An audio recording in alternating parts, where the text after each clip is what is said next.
Hey guys, what's up?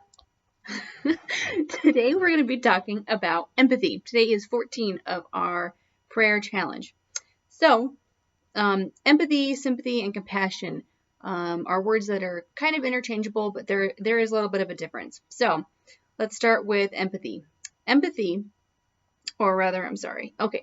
is the capability to share with someone's emotions or feelings. Okay, sympathy is when you have compassion and sympathy for a person because you have been in their shoes. You've experienced that kind of pain before that they are experiencing, and you understand where they're coming from. So empathy, you can have compassion on someone and you can feel what they're feeling, but you have not experienced what they're going through, right? We're all going through this pandemic together, so we can all sympathize with each other, right? Because we're all in the same boat. So, let's talk about what the Bible says about empathy. Jesus shows empathy in how he acts towards people all through his ministry on earth. It says he went about all the cities and villages, teaching in their synagogues and preaching the gospel, healing every sickness and every disease from among the people. When he saw the multitudes, he was moved with compassion for them because they were weary and scattered like a sheep without a shepherd.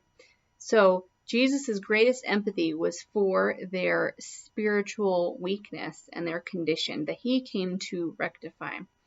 So sometimes, empathy, we all need to work on growing and developing our empathy, right? It can be real easy for us to run away from when someone is having an issue. Like, I think it can be a lot easier for girls to empathize and have compassion when other girls are going through a hard time, or when other guys are.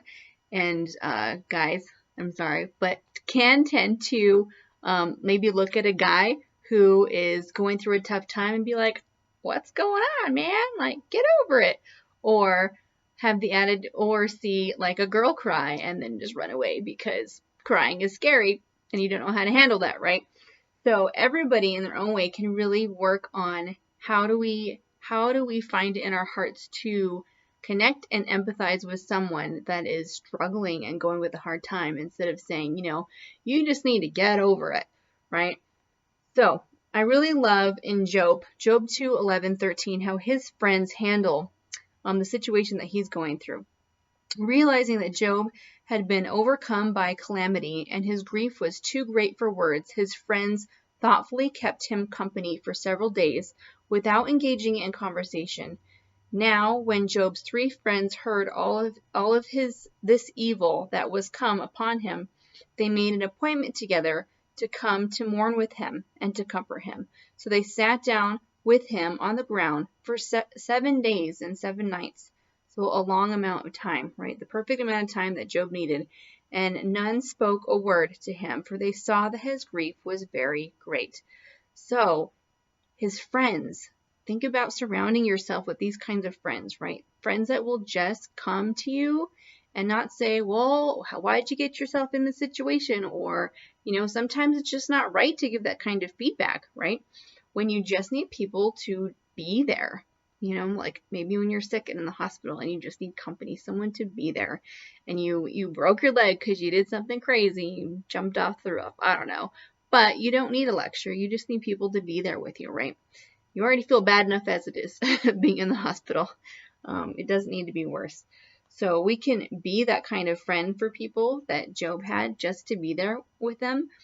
And in Philippians 2:2-4, it says, "Then make my joy complete by being like-minded, having the same love, being one in spirit and of one mind. Do nothing out of selfish ambition or vain conceit. Rather, in humility, value others above yourselves, not looking to your own interests, but each of you to the interests of others." So again, having that compassion over someone that is going through a difficult time, just to be there to support them.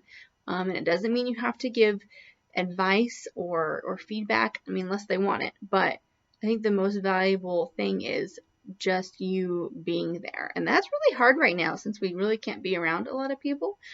But how can we do that? Calling, texting, emailing,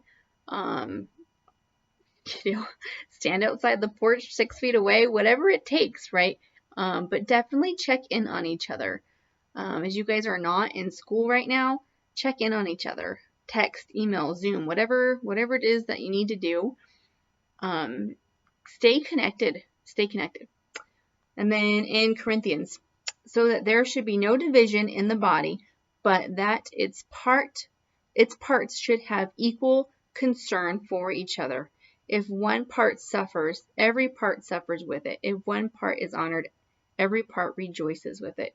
So there's a time to mourn, a time to rejoice, and we can all do that together as one body. So this is what I'm going to be praying for you guys, that we can be praying about, right? For ourselves and for each other.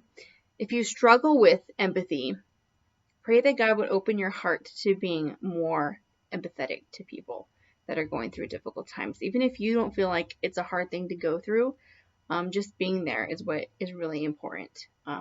That shows the love that God gives us, right? That God would give you the courage to approach anyone hurting and feel their pain when they are in pain.